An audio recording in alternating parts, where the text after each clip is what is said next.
There are moments in your life that act as thresholds, though you rarely recognize them as such when you are standing in them. They don't announce themselves with thunder or ceremony. They arrive disguised as something ordinary, something mundane, like the low hum of the refrigerator in a quiet apartment, or the weight of another person's hand resting, as if by accident, on your chest.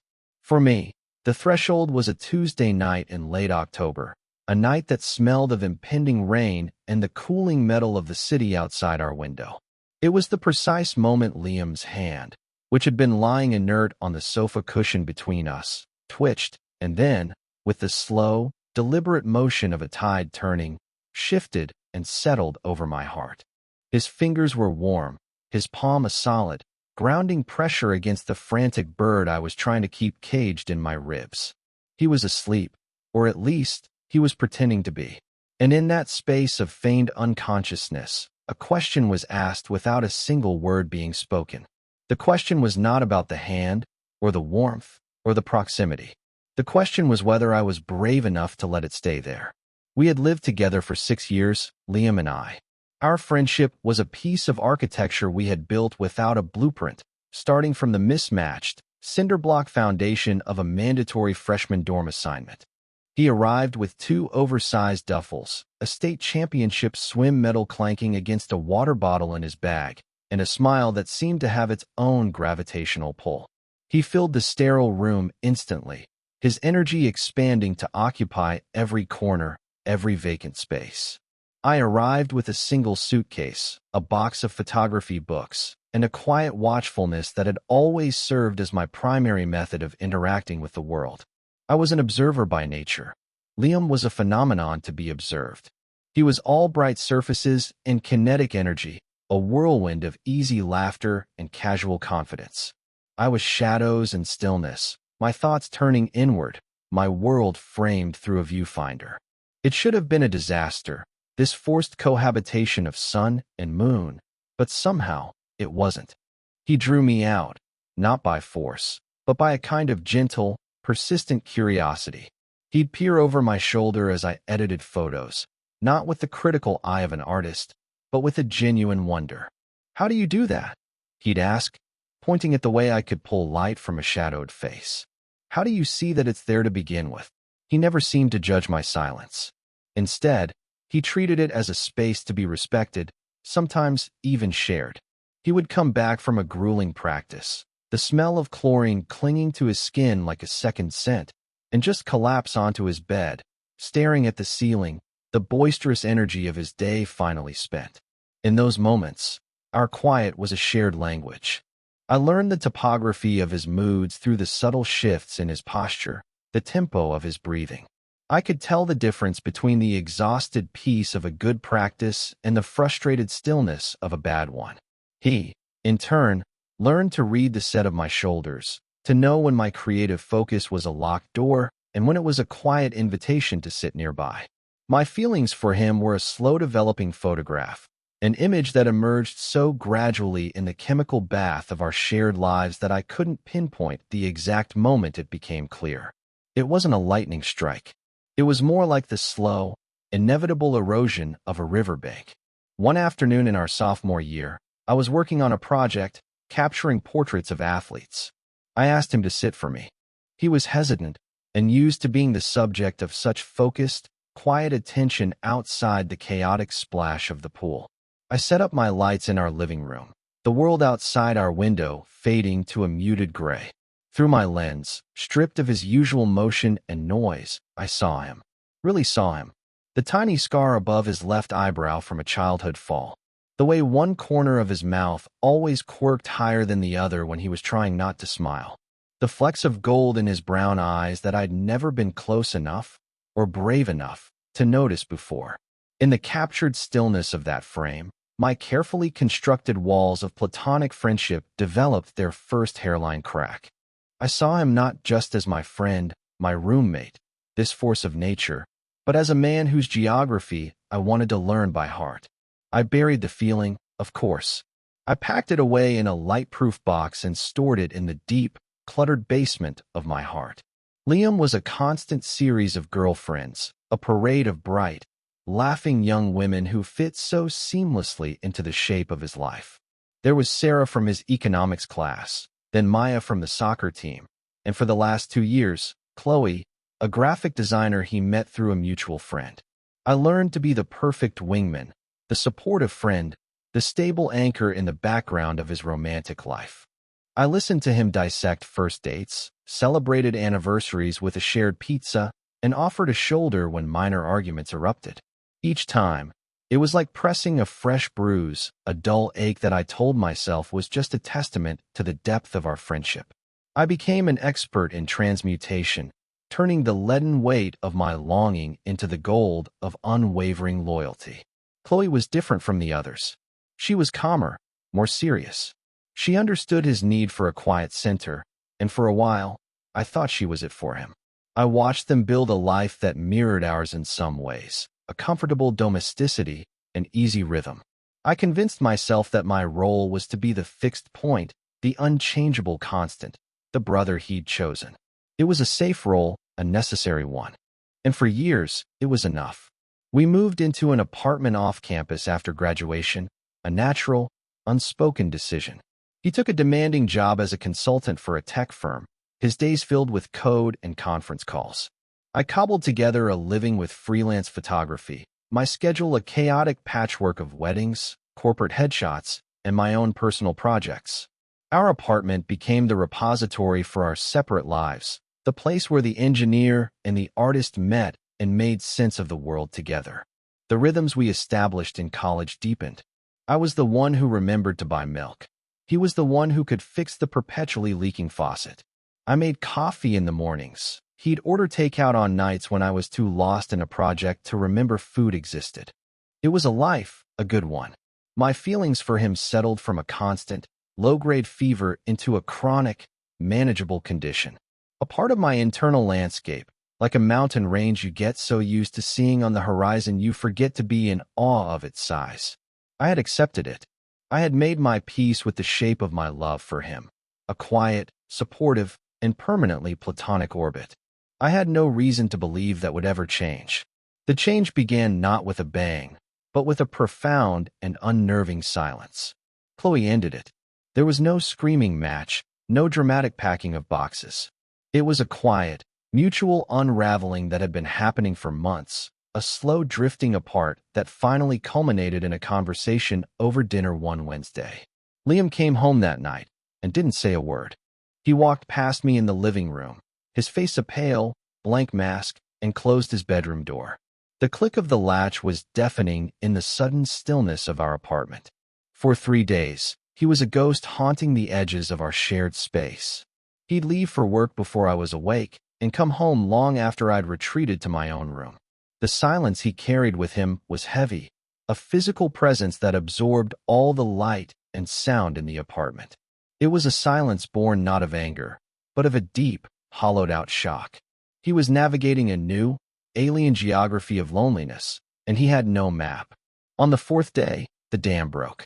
I found him in the kitchen at 2 in the morning, staring into the open refrigerator as if the answer to some cosmic question was hidden behind the carton of orange juice.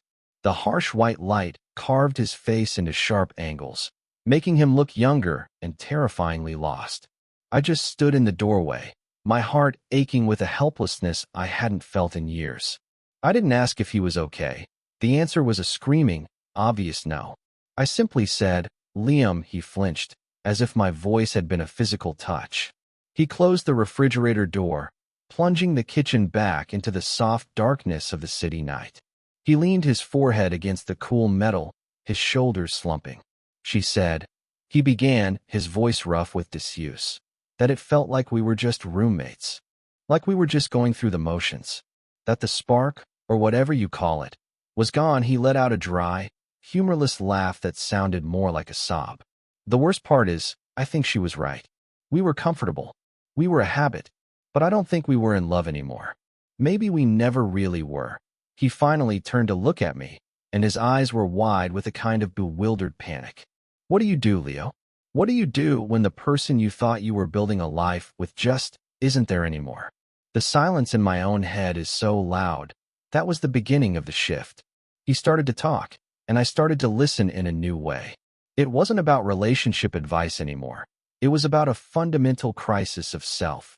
He had defined himself for 2 years as part of a we, and he no longer knew how to be an I. He felt adrift, unmoored from the future he had so meticulously planned. My role as his friend deepened, but its nature also began to change. I was no longer just the supportive observer on the shore. He was pulling me into the water with him. He started to need not just my ear, but my presence. A physical, grounding presence to push back against the emptiness that was threatening to swallow him. Our evenings, which had often been spent in our separate rooms, now became communal by default. We'd watch movies, not really paying attention, the flickering light of the screen just an excuse to occupy the same space. He needed the background noise of my existence. My quiet typing in the corner, the soft click of my camera shutter, the sound of my breathing on the other end of the couch. These small things became his new anchor. And then came the touch. It started small, so small I could almost convince myself I was imagining it. His foot brushing against mine on the coffee table.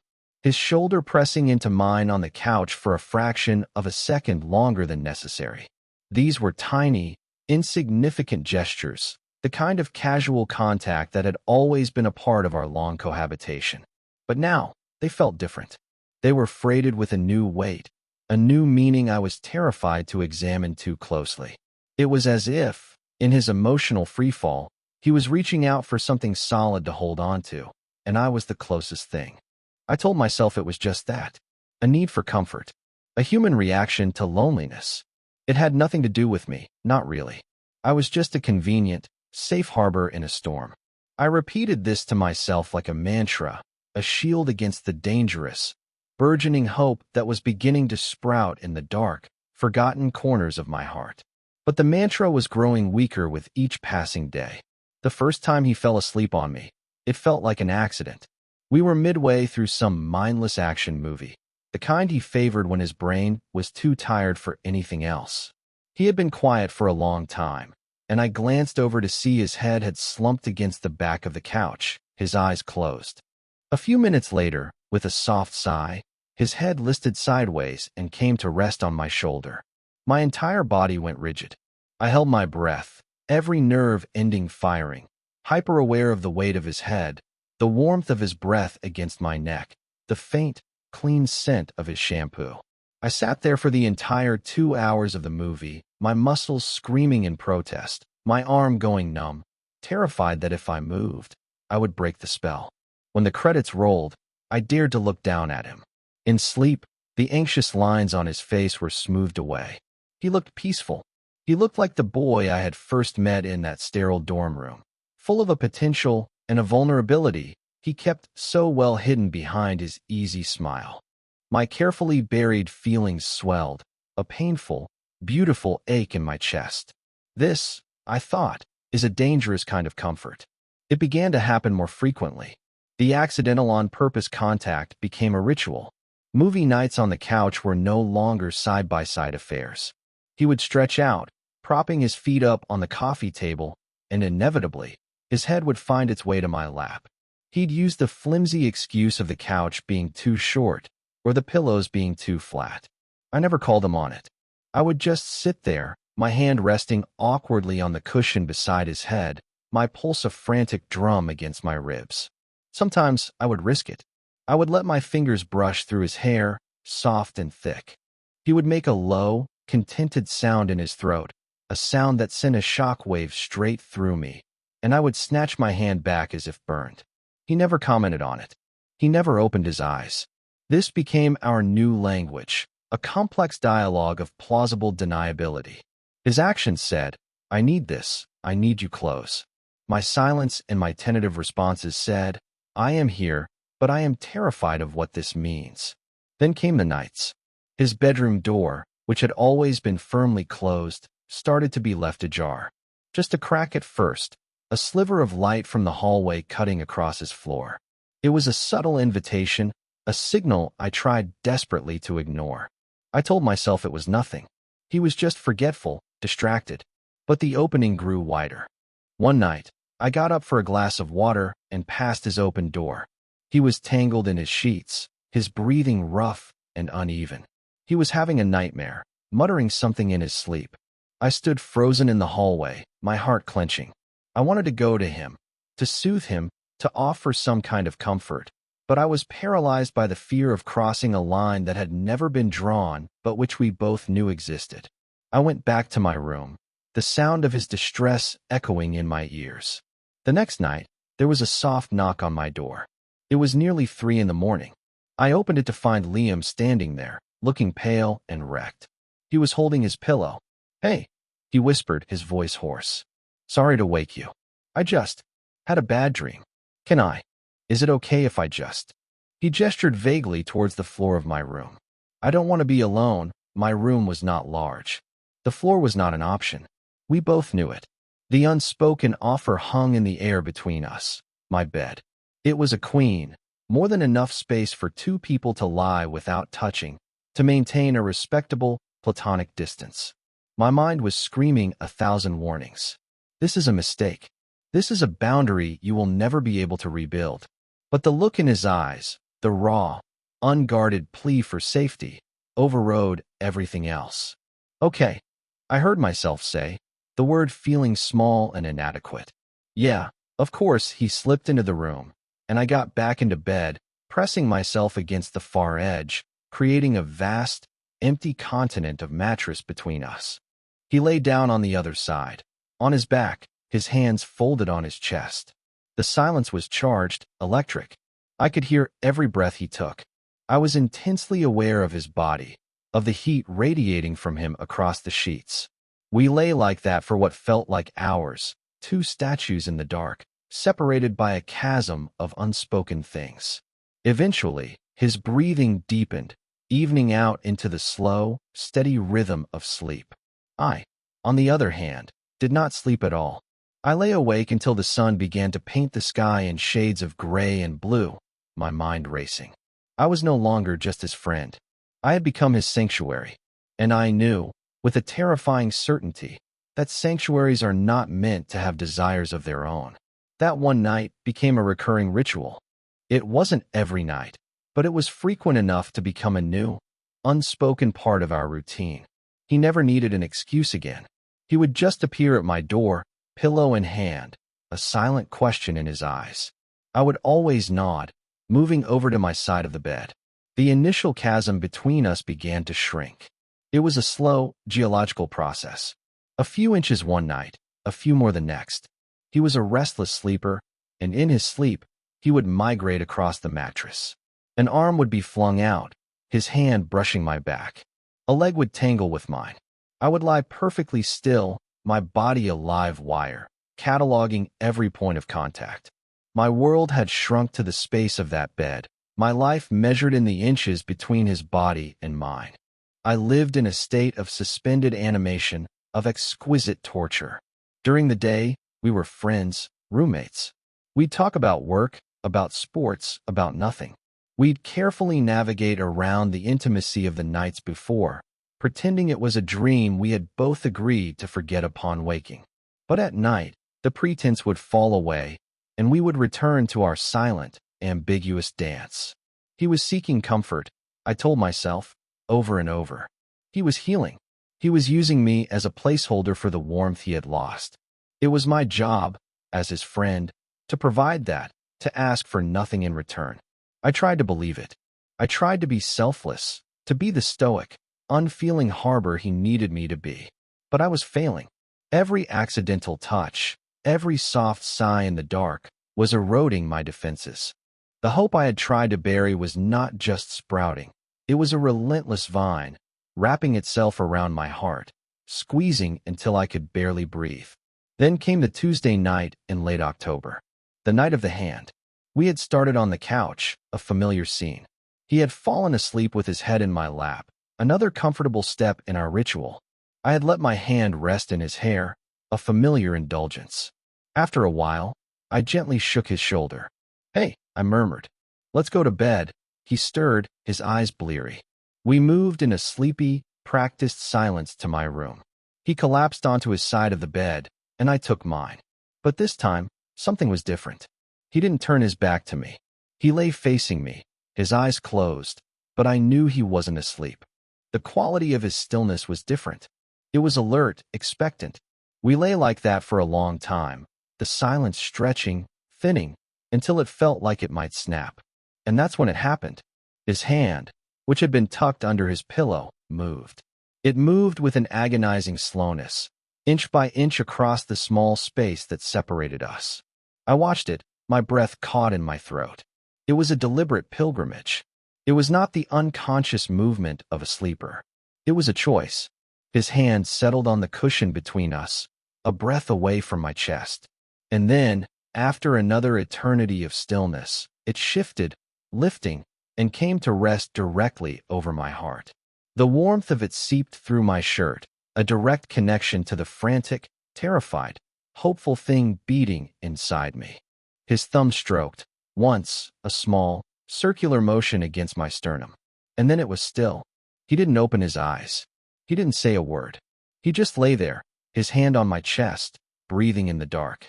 And I knew this was the threshold. This was the unspoken question, the ultimate test. My mind was a civil war. He's asleep. He doesn't know what he's doing. You're imagining this. But another voice, a quieter, more honest voice, whispered he knows. He's waiting. What are you going to do? I did nothing. I let it stay. And in my inaction, I gave him my answer. The air in the room thickened, charged with a strange and terrifying potential. My heart was a wild thing under his palm, a frantic drumbeat that I was sure he could feel, a testament to the years of unspoken feelings I had kept locked away. I wondered if he could decipher its rhythm, if he understood the language of my panic and my hope. His breathing was still deep and even, a masterful performance of sleep, but I could feel a subtle tension in his fingertips, a conscious pressure that belied the charade. This was no accident. This was a message, sent from his side of the chasm, and I was too afraid to send one back, and too afraid not to. We were suspended in this moment, two actors in a play where neither of us had read the script, improvising our way through the most important scene of our lives. The weight of his hand was both an anchor and a crushing burden. It held me in place, but it also threatened to sink me. I don't know how long we lay like that.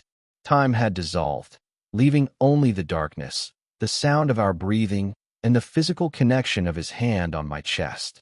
My entire universe had contracted to that single point of contact.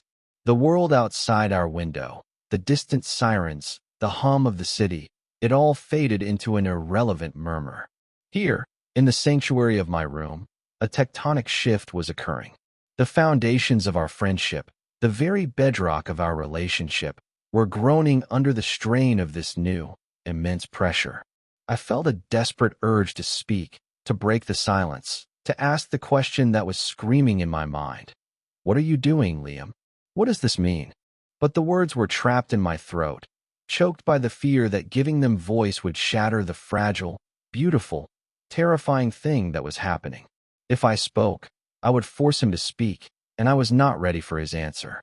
I was not ready for the possibility that his answer was nothing, or I'm sorry, or I was just asleep, so I remained silent. I let the moment stretch, trusting that its meaning would eventually have to reveal itself. Slowly, almost imperceptibly, he shifted. His body curled inward, a subtle movement that brought his forehead to rest against my shoulder. His breath was warm on my skin. He was closer now than he had ever been, a deliberate closing of the final inches that had separated us. The performance of sleep was beginning to fray at the edges. This was the movement of someone seeking shelter, someone coming home. My own body, which had been rigid with tension, finally began to yield. A long, shuddering breath escaped my lips. I felt the tight coil of anxiety in my stomach loosen, replaced by a wave of something warm and aching and dangerously close to joy. I carefully, so carefully, lifted my own hand, the one that had been pinned beneath me, and brought it to rest on his arm. My touch was a question. His skin was warm. I felt the fine hairs on his forearm, the solid muscle beneath. He didn't pull away. If anything, he seemed to press into my touch, a minute, almost indiscernible sigh escaping his lips. We had crossed the threshold. There was no going back. The old architecture of our friendship was gone, its familiar rooms and safe corridors collapsing into dust. We were standing in the ruins, in a new and uncharted space, and we would have to decide what to build here together. The fear was still there, a cold stone in the pit of my stomach, but it was now joined by a fragile, incandescent hope. For the first time in all the years I had known him, I felt like we were speaking the same language. It was a language without words, a language of touch and breath and proximity, but it was the most honest conversation we had ever had. He finally stirred, a genuine movement this time, as the first hints of dawn began to filter through the blinds, casting pale stripes across the room. He lifted his head from my shoulder, and his hand slid from my chest. The loss of his warmth was immediate, a sudden, shocking cold. He blinked, his eyes adjusting to the dim light. He looked at me, and for a heartbeat, his expression was open, vulnerable, the mask completely gone. I saw confusion in his eyes, but I also saw a flicker of something else, something soft and searching. Then, as if a switch had been flipped, the shutters came down. His expression cleared, becoming carefully, deliberately blank. He sat up, running a hand through his already messy hair. "Morning," he mumbled, his voice thick with sleep. He wouldn't meet my eyes. He was already rebuilding the walls, brick by painful brick.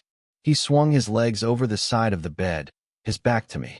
"I should, get some coffee going." The casual, domestic words were a brutal betrayal of the intimacy we had just shared. He was pretending. He was going to act like none of it had happened. The hope that had bloomed in my chest overnight withered and died, turning to ash. I felt a fool. I had misinterpreted everything. It was just about comfort. I was a human security blanket, and the night was over, and I was no longer needed. The silence he left in his wake as he walked out of my room was colder and more desolate than any silence we had shared before. I lay there, staring at the ceiling, the ghost of his hand still burning on my chest, and I felt the familiar, crushing weight of my unrequited love settle back into its old place, heavier than ever before. The next few days were a masterclass in avoidance. Liam moved through our apartment like a polite and distant stranger. He was all brisk efficiency and shallow pleasantries. Morning, have a good day. Night, the easy camaraderie that had defined our existence was gone, replaced by a stilted, painful formality. He kept his bedroom door firmly closed. The couch, once our shared territory, became a no-man's land he carefully circumnavigated. We were orbiting each other in the same small space, but our gravitational fields were now set to repel. The silence was no longer a comfortable, shared language. It was a weapon. It was a thick, suffocating fog that filled every room, making it hard to breathe. I tried to follow his lead. I tried to pretend that I hadn't felt the world shift on its axis. I focused on my work, losing myself for hours in the darkroom, the smell of chemicals a sharp, grounding reality. But the image of his face in the morning light, that flash of vulnerability before the mask slid into place, was burned onto the back of my eyelids. I couldn't unsee it. I couldn't unfeel the weight of his hand. He had asked a question in the dark, and I had answered, and now he was pretending he had never asked it at all. The hurt began to curdle into a quiet, simmering anger. Not at him, not really, but at myself. For letting myself hope. For being so naive as to believe that this time, it might be different. The breaking point came on a Saturday. A week of this Cold War had passed. I was in the kitchen, making toast, when he walked in. He went to the refrigerator, his movements tight and controlled, and took out the milk. He didn't look at me. He was 2 feet away, but he might as well have been on another continent. I couldn't take it anymore. The silence had become a physical pain, a pressure building behind my ribs. I put down my knife, the clatter of it on the plate unnaturally loud in the quiet room. "Liam." He froze, his hand on the refrigerator door. "Yeah," he said, his voice carefully neutral, still not turning around. "We need to talk." He finally closed the door and turned to face me. He leaned back against the counter, crossing his arms over his chest. It was a defensive posture, a wall of muscle and bone. "About what?" "Don't," I said, my voice low but firm. "Please, don't do that. Don't pretend you don't know what I'm talking about." I took a breath, trying to keep my own voice from shaking. What happened last week? In my room. You can't just. You can't touch someone like that and then act like they don't exist. You can't just erase it. He looked away, his jaw tight. I don't know what you're talking about, he said, but the words were hollow, devoid of conviction. I was asleep. We're friends, Leo. Nothing's changed, nothing's changed. The words were a gut punch. I felt a bitter laugh escape me. Everything has changed. Look at us. We can't even be in the same room together. We're roommates who communicate in monosyllables. You think this is nothing? I took a step closer, lowering my voice. I'm not an idiot, Liam. And I'm not a child.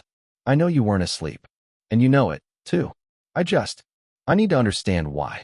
Why you did that. And why you're pretending you didn't. He stared at a spot on the floor, his whole body radiating a tense, miserable energy. He looked trapped. It was a mistake, he finally muttered. I was messed up. After Chloe. I was lonely. It didn't mean anything. It didn't mean anything. I repeated the words, tasting their cruelty. My friendship means something to you, doesn't it? So how could you use it like that? How could you use me like that? As some temporary fix for your loneliness. The hurt was sharp now, a clean, deep cut. If you needed a friend, I was right here. I have always been right here. You didn't need to do that, to lie about it. He finally looked at me, and his eyes were glistening. The wall was cracking. I wasn't lying, he whispered, his voice breaking. Not then. I'm lying now. That confession hung in the air between us, fragile and terrifying. He looked down, shaking his head, as if trying to deny his own words. I don't know what's happening, Leo, he said, his voice barely audible. After Chloe left, everything just felt gray, muted, like I was watching my own life on a television with the color turned down. And being around you, especially at night, when everything was quiet, it was the only time anything felt real. The only time I felt safe. He scrubbed a hand over his face. That night, I wasn't asleep. I wanted to touch you. I needed to. I needed to know that you were real, that I was real. And when I put my hand on your chest, and I felt your heart beating, it was like the color came back on. For a minute, he took a shaky breath. And it terrified me. Because it's you. You're my best friend. You're the one constant, stable thing in my entire life. And that feeling, it's not something I'm supposed to feel for you. It doesn't fit. It messes everything up. So I ran. I pretended it didn't happen because I was so scared of what it meant if it did. I wasn't trying to hurt you. I was trying to protect us. To protect this, he gestured vaguely between us, at the apartment, at the 6 years of history that surrounded us. I stood there, my anger dissolving, replaced by a profound, bone-deep empathy. He wasn't cruel. He was just scared. He was as lost in this new, uncharted territory as I was. All the weeks of anxiety, of hope and despair, of analyzing every touch and every silence, it all coalesced into a single, simple truth. We were both standing on opposite sides of the same threshold, terrified to step through. You think this silence is protecting us? I asked softly. Liam, it's destroying us. I would rather have the messy, terrifying truth than this polite, empty silence. I would rather we figure it out, whatever it is, than lose what we have because we're too scared to talk about it. I closed the remaining distance between us, stopping just a foot away from him. I didn't reach for him. I just stood there, letting him see the truth in my own eyes, the truth I had hidden for so long. You're not the only one who's scared, I said. And you're not the only one who felt something that night. His eyes searched mine, wide and full of 1,000 questions. The carefully constructed walls he had built over the past week crumbled into dust, and for the second time, I saw him.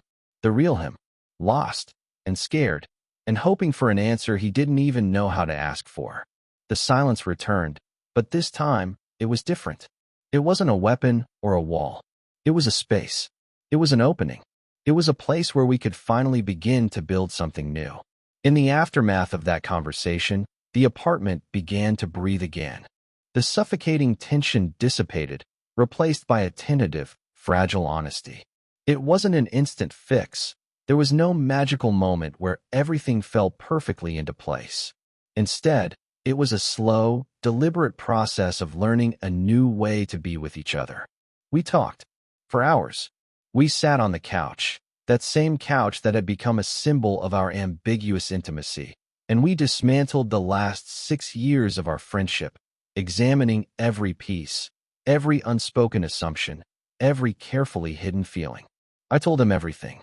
I told him about the photograph in sophomore year, about the dull ache of watching him with his girlfriends, about the years I had spent carefully curating my love for him into a shape that I thought was safe and acceptable. I confessed the terror and the hope I felt each time he fell asleep in my lap, each night he appeared at my bedroom door. I laid my heart bare on the coffee table between us, and I was terrified he would find it wanting.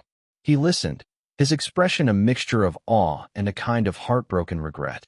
He didn't interrupt. He just absorbed it all, his gaze never leaving my face.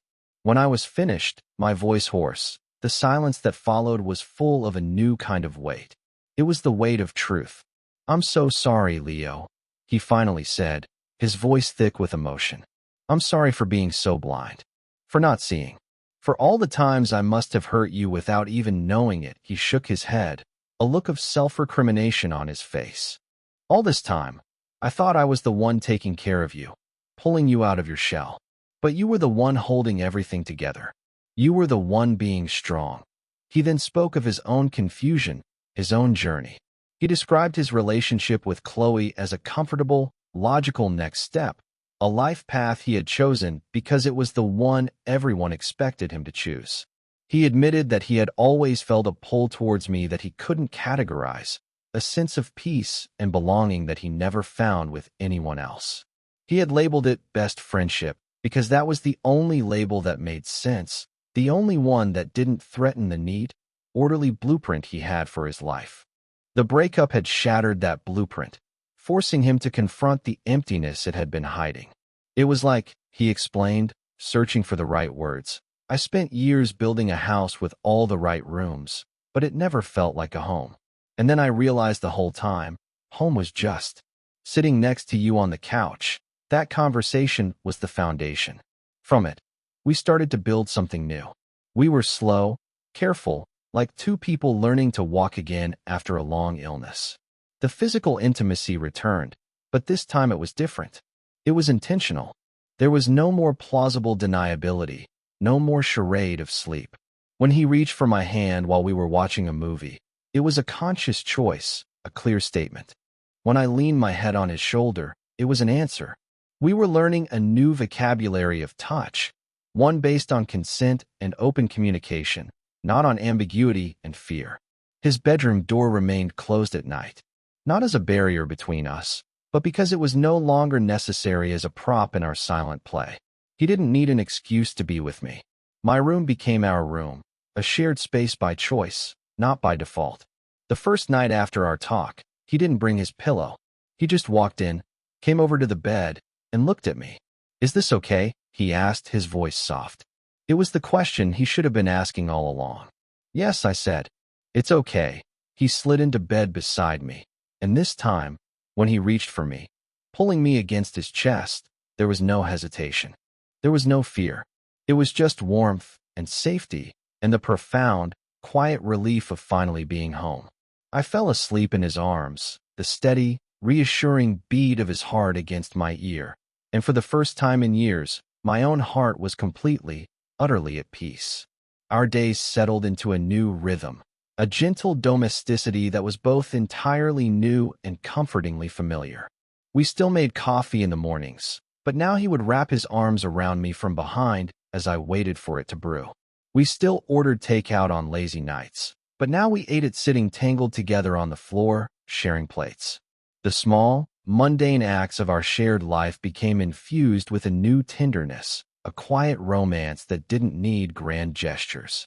It was in the way he'd bring me a blanket when I was lost in my work, or the way I'd save him the last of the ice cream he liked.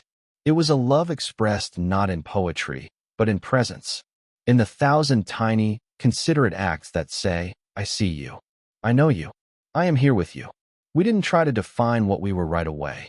The labels, boyfriend, partner, felt too small, too inadequate for the depth and history of what we shared. We were Leo and Liam. We were the sun and the moon who had finally learned how to share the same sky. The most significant change was the absence of anxiety. The constant, low-grade hum of my secret love, the fear of being discovered, the exhausting work of interpreting his every move, it was all gone. In its place was a quiet certainty, a calm that settled deep in my bones. I could look at him, really look at him, without the fear that he would see too much. I could touch him without wondering if I was crossing a line. The freedom of it was staggering.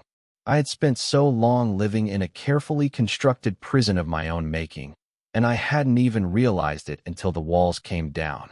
One afternoon, a few months into our new beginning, I was sorting through old prints in my room. Liam came in and sat on the bed, watching me. I came across the portrait I had taken of him all those years ago in our sophomore dorm room. I held it up. He was so young, his face unlined, his eyes full of a future he thought he had all figured out. This was it, I said softly. This was the moment. He got up and came over, taking the print from my hands. He studied it for a long time. I looked so serious, he said with a small smile. I was terrified.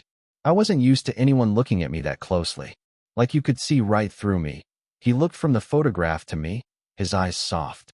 I guess you could. He gently placed the print on my desk and framed my face with his hands, his thumbs stroking my cheekbones. I'm sorry it took me so long to look back, he whispered.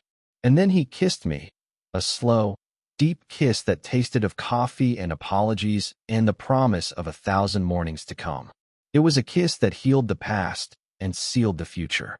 We had navigated the ruins and found that the foundation of our friendship was stronger than we ever could have imagined. It was strong enough to build a new life on, a life of honesty and vulnerability.